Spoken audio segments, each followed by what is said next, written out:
اعوذ باللہ من الشیطان الرجیم، بسم اللہ الرحمن الرحیم۔ پارہ نمبر 24 آج ہم شروع کرنے جا رہے ہیں۔ اس پارے میں بھی جو ہم نے پارہ نمبر 23 میں سورہ زمر کا آغاز کیا تھا وہی سورت ابھی چل رہی ہے، اور اسی میں سے میں نے آپ سے سوال پوچھا تھا کہ سورہ زمر میں اصل خسارہ کس چیز کو کہا گیا ہے اور خوشخبری کس چیز کی دی گئی ہے۔ تو اس کا جواب آیت نمبر 15 اور 17 میں تھا۔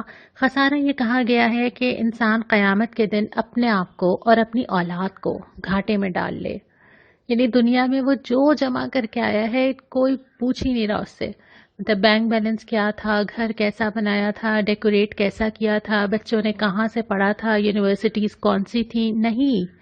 اللہ کے معاملے میں، دین کے معاملے میں اگر وہ خود یا اس کے بچے پیچھے رہ گئے تو اس سے بڑا پچھتاوا اور کوئی نہ ہوگا۔ اصل خوشخبری یہ ہے کہ انسان طاغوت کی بندگی سے بچ جائے۔ آپ نے مجھے بتایا تھا ہم سب کی زندگی میں کون کون سے طاغوت ہیں جن کو ہم اللہ کے مقابلے میں پوجنے لگتے ہیں۔ تو اگر انسان اللہ کو ہی خالصتاً پکارے، اللہ ہی کے لیے دین کو خالص کرے، اس سے بڑا خوش قسمت کوئی نہیں ہے۔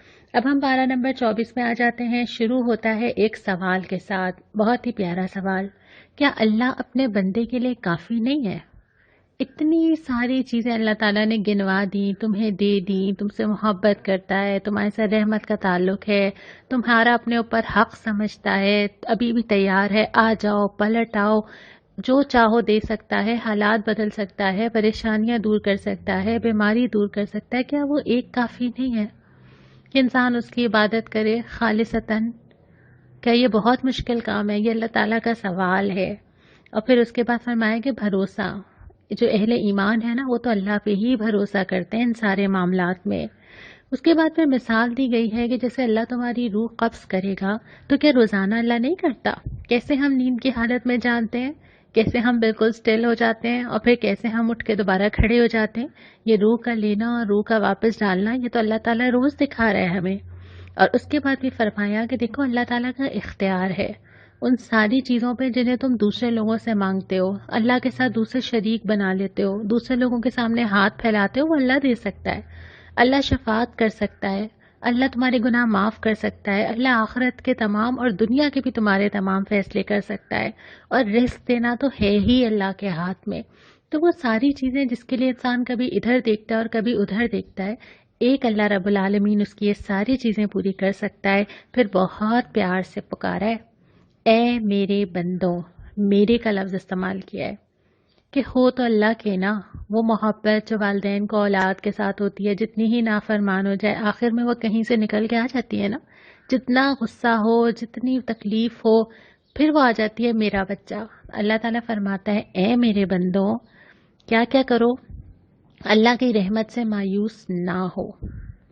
اگر یہ تسلی ہمیں نہ دی جاتی، کیا ہے ہماری زندگی، کیا ہے ہمارا نامہ اعمال، ہماری نمازیں، ہماری عبادات، ہمارے اخلاق، ہمارا کردار، ہمارے معاملات کیا ہیں؟ پلٹ کے نظر ڈالیں 2 منٹ اپنے اوپر، کیا لے کے جا رہے ہیں اللہ کے پاس؟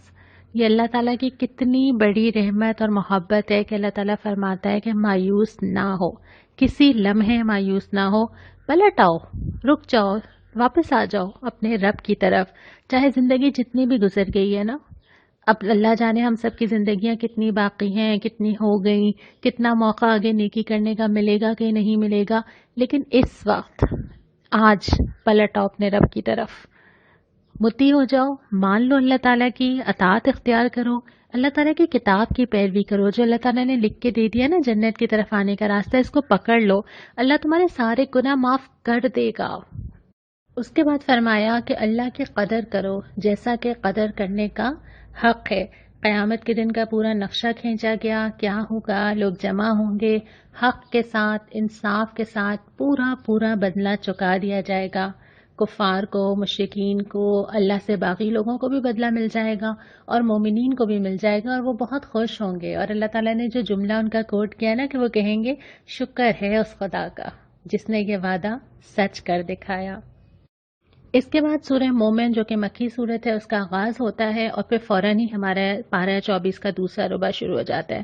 ابتدا ہوتی ہے کہ اس کتاب کو جس نے نازل کیا ہے، یہ وہ کتاب نہیں ہے جو کسی انسان نے لکھ دی، یہ وہ کتاب نہیں ہے جو بار بار ریوائز ہو رہی ہو، جس میں غلطیاں ہوں، جس کا ریوائز ایڈیشن آ جاتا ہو بار بار، جو مارکیٹ میں شارٹ ہو۔ نہیں، یہ وہ کتاب ہے جو اس نے نازل کی ہے، جو زبردست ہے، جاننے والا ہے ہر چیز کا جو میں اور آپ نہیں جانتے، معاف کرنے والا، توبہ کو قبول کرنے والا، سخت سزا دینے والا، صاحب فضل جس کے سوا کوئی معبود نہیں۔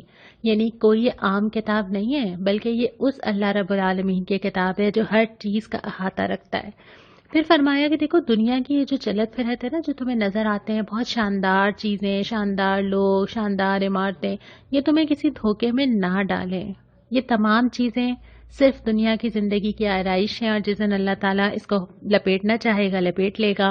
اور پھر ذکر کیا ہے کہ فرشتے اہل ایمان کے لیے دعا کرتے ہیں۔ یہ ہمیں بہت ساری جگہ پہ ملتا ہے کہ جو لوگ اللہ کے لیے کوئی بھی قدم کرتے ہیں، جو لوگ اللہ کے لیے لوگوں کو معاف کرتے ہیں، جو اللہ کے دین کو پھیلاتے ہیں، جو اللہ کی راہ میں چلتے ہیں، جو اللہ کے لیے مشکل اٹھاتے ہیں، اللہ تعالیٰ فرشتوں کے ذریعے ان سے دعا کرواتا ہے۔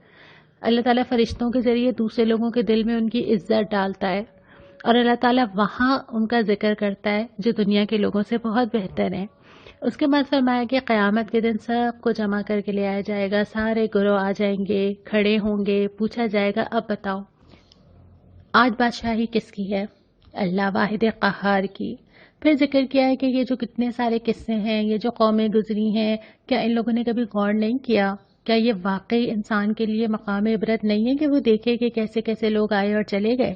اور پھر فرعون اور ایک مومن کا ذکر کیا ہے۔ ایک شخص ہے جسے دنیا میں سب کچھ ملا ہے لیکن وہ اللہ کا انکار کرتا ہے۔ ایک مومن ہے جس کا نام بھی ہمیں نہیں معلوم لیکن وہ اللہ کی گواہی دیتا ہے، اور آخرکار اللہ تعالیٰ کے پاس سرخرو ٹھہرتا ہے۔ پھر تیسرے ربع کا آغاز ہوتا ہے۔ ابتدا ہوتی ہے کہ دوزخ میں لوگ آپس میں جھگڑیں گے، ایک دوسرے پہ الزام ڈالیں گے، اپنے پیشوا سے کہیں گے تم نے کہا تھا بچا لوگے، اور وہ کہیں گے کہ ہمیں اختیار ہوتا تو اپنے آپ کو نہ بچا لیتے۔ اور پھر اہل ایمان سے اللہ تعالیٰ مدد کا وعدہ کرتا ہے، اور وہ مدد صرف دنیا میں نہیں، آخرت میں بھی۔ یعنی اللہ تعالیٰ کسی مرحلے میں، چاہے وہ میری دنیا کے معاملات ہوں، چاہے وہ میری قبر کا سفر ہو، چاہے وہ میرے اللہ تعالیٰ کے سامنے کھڑا ہونا اور اس دن کی سختی ہو، اللہ تعالیٰ اپنے اہل ایمان کی مدد کرتا رہے گا۔ پھر اگلے کچھ آیات میں کرنے کے کام گنوائے گئے ہیں کہ تمہیں کرنا کیا چاہیے۔ صبر، بہت دفعہ ہم نے پڑھا، اپنے قصور کی معافی چاہو، یہ ہم سب کی ضرورت ہے۔ روزانہ ارادہ باندھتے ہیں، توڑ دیتے ہیں، قدم آگے رکھتے ہیں، پیچھے آ جاتے ہیں، پھر گناہ ہوتا ہے، پھر سوچتے ہیں ہم نہیں کریں گے، اور اگر اللہ یہ نہ لگتا تو پھر ہمارے ساتھ کیا ہوتا۔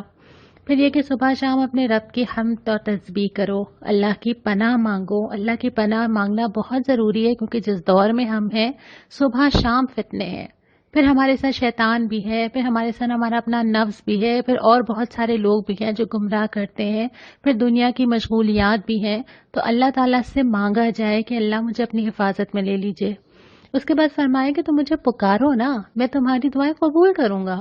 جو چاہیے، مدد کی ضرورت ہے، اگر دین کے راستے پہ بھی چلنا ہے تو پہلے اللہ کے سامنے کھڑے ہو جائیے کہ اللہ تعالیٰ آپ نے مدد کرنی ہے میری، میں نے قدم رکھنا ہے اور آپ نے مجھے تھام لینا ہے۔ قرآن پڑھنا ہے تو اللہ سے مانگیے اللہ آپ نے سمجھانا ہے، گھر کی کوئی ضرورت ہے، کوئی بیماری ہے، کوئی پریشانی ہے، بس جیسے ایک لاڈلا بچہ ماں کے پیچھے پڑ جاتا ہے نا کہ آپ نے دینا ہے، ایسے اللہ تعالیٰ سے اس ناز کے ساتھ مانگیے، یقین کیجئے اللہ تعالیٰ رد نہیں کرتا۔ اس کے بعد فرمایا وہ اللہ ہی تو ہے جس نے تمہیں یہ ساری چیزیں دیں جن جن نشانیوں کا یہاں پہ ذکر ہے، اور پھر سوال کیا کہ کس کس نشانی کا انکار کرو گے؟ اپنے وجود کا انکار کرو گے، اپنے کھانے کا، اپنے ملنے والے رزق کا، جس زمین میں ٹھہرے ہوئے ہو اس کا، جس موسم میں تم زندہ ہو اس کا، کس کس چیز کا انکار کرو گے؟ اس کے بعد پھر یہ صورت یہاں مکمل ہوتی ہے اور چوتھا ربع شروع ہوتا ہے اور سورہ حمیم سجدہ شروع ہو جاتی ہے۔ سورہ حمیم سجدہ میں سب سے پہلے ابتدا ہوتی ہے کہ قرآن کا مقصد نزول، یہ جو اللہ تعالیٰ نے کتاب نازل کی ہے یہ کس لیے آئی تھی؟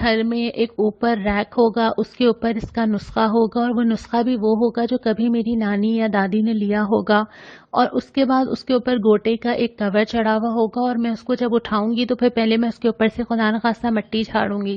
یہ کتاب اس لیے نہیں آئی تھی۔ میں نے پہلے بھی یہ بات کی تھی نا کہ یہ تو میرا مینول ہے جس کو میری سائڈ ٹیبل پہ ہر وقت ہونا چاہیے۔ تو یہ کتاب اللہ تعالیٰ نے بھیجی کیوں تھی؟ علم رکھنے والوں کے لیے تھی، بشارت تھی کہ لوگ اس سے خوشخبری نہیں، لوگوں کو پتہ چلے کہ کیا کیا فائدے اٹھا سکتے ہیں وہ دنیا اور آخرت میں، ان کو ڈرائے، خبردار کرے کہ دیکھو یہ غلطی نہ کرو، اپنے آپ کو نقصان پہنچاؤ گے۔ اور اس کے بعد ذکر کیا کہ لوگ اس سے روگردانی کر دیتے ہیں، اس کو توجہ ہی نہیں دیتے۔ اور اللہ نہ کرے کہ ہم ایسا کریں، لیکن جتنی توجہ ہم نے اس رمضان میں اس کتاب کو دی ہے، الحمدللہ آج ہم 24ویں سپارے کے اوپر آ گئے، کیا ہم عام دنوں میں دے پاتے ہیں؟ کیا رمضان گزرنے کے بعد پورا سال یہ کتاب انتظار نہیں کرتی کہ مجھے وقت ملے گا تو میں اس کتاب کو کھولوں گی؟ اور اس کے بعد فرمایا کہ اللہ تعالیٰ اس کائنات کو وجود میں لایا، کیسے اللہ تعالیٰ نے اس کی تشکیل دی، ایک ایک چیز کو بنایا، اور پھر خبردار بھی کیا ہے کہ دیکھو یہ عذاب جو ہے نا یہ اچانک آ سکتے ہیں، جیسے عاد پر آیا، جیسے سمود پر آیا، بلکہ ہم دور کیوں جائیں، ہمارے اپنے ملک میں وہ زلزلہ یاد کیجئے۔ اس کے بعد ایک بہت ڈرانے والی آیت آتی ہے، پہلے بھی آئی تھی، کہ قیامت کے دن جسم گواہی دے گا، یعنی زبانیں نہیں بول سکیں گی، اپنا مقدمہ لڑ نہیں سکیں گے، بہت سارے ریزنز دے کے اپنے آپ کو بری کروانے کی کوشش نہیں کر سکیں گے، کان بولیں گے، آنکھیں بولیں گی، کھالیں بولیں گی۔ کھال انسان حیران ہو کے اپنی کھال کو دیکھ کے بولے گا کہ تمہیں کیا ہوا، اور وہ کہے گی کہ اللہ نے گویائی دے دی مجھے، اور پھر جسم خود ہی گواہی دینا شروع ہو جائے گا، تو پھر انسان کیا کہے گا اور کیا بات پیش کرے گا۔ اس کے بعد ایک بہت ہی پیاری آیت، وہ یہ کہ جن لوگوں نے کہا کہ اللہ ہمارا رب ہے اور اس پر ثابت قدم رہے۔ پہلا ٹکڑا تو آسان ہے، سب نے کہا ہے، ہم بھی کہتے ہیں نا اللہ ہمارا رب ہے۔ دوسرا تھوڑا مشکل ہے کہ اس پر ثابت قدم رہے، اس پر جمے رہے، اس سے پیچھے نہیں ہٹے۔ زندگی کے کسی معاملے میں یہ مشکل ہے، لیکن جو لوگ اس کا ارادہ کرتے ہیں، جو لوگ اس راہ پہ استقامت سے چلتے ہیں، کیا کیا وعدہ کیا کہ فرشتے آتے ہیں ان کے اوپر، فرشتے تسلی دیتے ہیں، سکینت نازل کرتے ہیں، دل کے اندر محسوس ہوتا ہے، تسلی دیتے ہیں کہ پریشان نہ ہو، جنت کی بشارت دیتے ہیں، ہم تمہارا ساتھ دیں گے، اور تم اللہ تعالیٰ سے جو مانگو گے روز قیامت تمہیں دیا جائے گا، جس چیز کی تمنا کرو گے وہ تمہاری ہوگی۔ لیکن چاہیے کیا؟ اس دنیا میں یہ کام بہت مشکل ہے، یہ بہت مشکل ہے کہ اگر میں یہ طے کر لوں کہ بس اب میں نے اس سے پیچھے نہیں ہٹنا، اور میں اپنے آپ کو جما کر رکھوں اس کے اوپر، یہی تو چیز ہے جہاں ہم مار کھا جاتے ہیں۔ ارادے تو بہت باندھتے ہیں، پہلے بھی باندھتے ہیں، آئندہ بھی باندھیں گے، اور یہی بات میں نے آپ سے پہلے بھی کہی تھی کہ یہ کہ اس وقت قرآن اٹھانا اور اس کے بعد جب رمضان ختم ہو جائے گا اس کے بعد قرآن کو اٹھانا بہت مختلف چیزیں ہیں۔ اس کی وجہ یہ ہے کہ اس وقت تو ہمیں آسانی ہے، وقت ہے ہمارے پاس، لیکن کیا ہم یہ ثابت قدمی دکھا سکتے ہیں جیسے کہ آپ لوگ چاہ رہے ہیں کہ ہم اور پڑھیں، ہم آگے جاری رکھیں، کچھ نہ کچھ سلسلہ بندہ رہے؟ کیا آپ اپنے اندر یہ ثابت قدمی پاتے ہیں؟ یہ ثابت قدمی ہونا بہت ضروری ہے، دنیا کے کسی بھی معاملے میں ضروری ہے۔ آپ کہیں پہ بھی کوئی کمٹمنٹ کرتے ہیں، آپ اگر شادی ہو کے کسی گھر جاتے ہیں تو آپ ثابت قدمی سے ہی اپنا گھر بنا پاتے ہیں۔ آپ کسی یونیورسٹی میں ایڈمیشن لیتے ہیں تو آپ کی ثابت قدمی ہی ہوتی ہے جو ہر طرح کے حالات میں، ہر طرح کے پرابلمز میں، اسائنمنٹس میں، ہر چیز میں آپ نکل جاتے ہیں اور اتنے سال گزار کے ڈگری لے لیتے ہیں، یہ ثابت قدمی ہوتی ہے۔ آپ کسی بچے کا ایڈمیشن کرواتے ہیں اور آپ اس کے لیے روزانہ صبح اٹھتے ہیں، صبح اٹھتے ہیں، چاہے 6 بجے بھیجنا پڑے، اس کو وین میں بٹھا دیتے ہیں، یہ آپ کی ثابت قدمی ہوتی ہے کہ آپ نے یہ کام طے کیا ہوتا ہے اور آپ کر کے رہتے ہیں۔ کسی پروفیشنل ایجوکیشن میں جاتے ہیں، میڈیکل میں جاتے ہیں، انجینئرنگ میں جاتے ہیں، کئی سال لگا دیتے ہیں، دن اور رات کا فرق مٹا دیتے ہیں، یہ آپ کی ثابت قدمی ہے کیونکہ آپ نے طے کیا ہے۔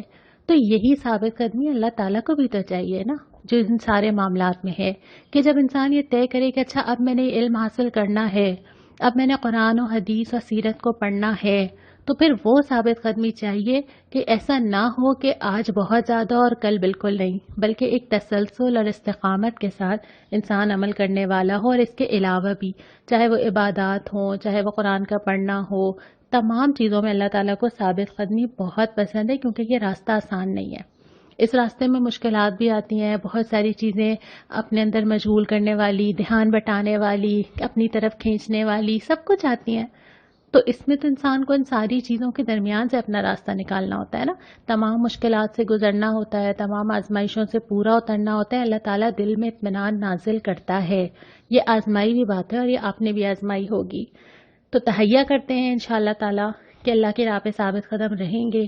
اس کے بعد ذکر کیا ہے کہ سب سے اچھی بات کس کی ہے، یہ میں ابھی نہیں بتاؤں گی، یہ آپ مجھے بتائیں گے۔ اور پھر فرمایا کہ دیکھو بدی کو نیکی سے رفع کر دو۔ دنیا میں یہ نہیں ہو سکتا کہ بدی نہ ہو نا، ہم کیوں ایکسپیکٹ کریں کہ سب لوگ بہت اچھے ہوں، یہ تو ہو ہی نہیں سکتا۔ اور ہم کیوں سب سے ایکسپیکٹیشن لگائیں کہ سب مجھے اچھا سمجھیں، یہ بھی ضروری نہیں ہے۔ اور یہ بھی نہیں ہوگا کہ دنیا میں بہت ساری چیزیں صرف میری ہی مرضی اور میری ہی پسند کی ہوں۔ اور یہ کیسے ہوگا کہ میری کوئی آزمائش ہی نہ ہو، سب کچھ اچھا اچھا چلتا رہے، یہ تو نہیں ہوگا۔ اور خاص طور پہ جب کوئی آپ کے ساتھ برائی کرے تو راستہ کیا ہے؟ یہ راستہ ہے کہ برائی کا بدلہ اتنی ہی برائی سے دے دیا جائے۔ دوسرا راستہ یہ ہے کہ اس کو اپنا دوست بنا لیا جائے۔ بڑا ظرف چاہیے اس کے لیے، بڑا دل چاہیے اس کے لیے، سب کچھ سن کے بھولنے کا حوصلہ چاہیے اس کے لیے، دل کو صاف کرنا، دل میں کینہ نہ رکھنا، اپنے اندر یہ ظرف رکھنا کہ کبھی دل میں وہ ٹیس بن کے چیز جمی نہ رہے۔ تو سب سے اللہ تعالیٰ کو پسند تو وہ لوگ ہیں جو کہ برائی کو دفع کر دیتے ہیں، وہیں پہ فل سٹاپ لگا دیتے ہیں، آگے نہیں بڑھنے دیتے۔ ایک برائی بہت ساری برائیوں کا سبب بن سکتی ہے۔ کسی نے میرے ساتھ برائی کی، میں نے اس کو جواب میں کیا کہا، میں نے اس کو سنبھال کے رکھا، کسی وقت پہ اس کو تانے کی شکل میں لوٹایا یا کم از کم اپنی باڈی لینگویج سے اظہار کیا، پھر کسی اور سے اس کو ڈسکس کیا، اس کی غیبت کی، پھر اس کینے کو جمع کر کے رکھا، آئندہ کئی موقعوں پر نکالا، تو ایک برائی نہیں ہوتی اگر اس برائی کو وہیں روک دیا جائے۔ اللہ سے اجر کی توقع کے ساتھ ظرف کا مظاہرہ کر کے یہ سوچ کے کہ اللہ اس کے بدلے مجھے معاف کرے گا، تو وہ راستہ نہیں کھلتا بہت ساری برائیوں کا۔ اسی لیے اللہ تعالیٰ کو یہ رویہ بہت پسند ہے۔ پھر آخرت کی نشانیاں اور قیامت کا ذکر کر کے یہ فرمایا کہ دیکھو نیک عمل کرو گے یا برا عمل کرو گے، دونوں صورتوں میں تمہارا فائدہ ہے، جو کرو گے اپنے لیے ہی کرو گے۔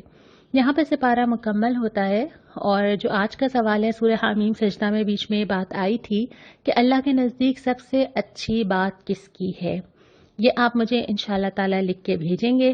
کل جب ہم سپارہ نمبر 25 کا آغاز کریں گے تو پھر ہم اس کو دیکھیں گے۔ آج کی جو دعا ہے سورہ مومن کی آیات ہیں،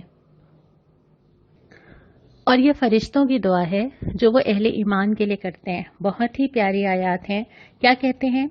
اے ہمارے رب، تو اپنی رحمت اور علم کے ساتھ ہر چیز پر چھایا ہوا ہے، معاف کر دے، عذاب دوزخ سے بچا لے ان لوگوں کو جنہوں نے توبہ کی ہے اور تیرا راستہ اختیار کر لیا۔ اے ہمارے رب، داخل کر ان کو ہمیشہ رہنے والی جنتوں میں جس کا تو نے ان سے وعدہ کیا، ان کے والدین، بیویاں، اولاد جو صالح ہوں ان کو بھی۔ تو بلا شبہ قادر مطلق اور حکیم ہے۔ اور برائیوں سے ان کو بچا لے، جس کو تو نے قیامت کے برائیوں سے بچایا اس پر تو نے بڑا رحم کیا، یہ بڑی کامیابی ہے۔ اللہ تعالیٰ فرشتوں کی اس دعا کو میرے حق میں بنا دے۔ اللہ تعالیٰ یہ تمام دعا میرے حق میں قبول کرے، اس راہ پہ چلنا ہم سب کے لیے آسان کرے۔ وما علینا الا البلاغ۔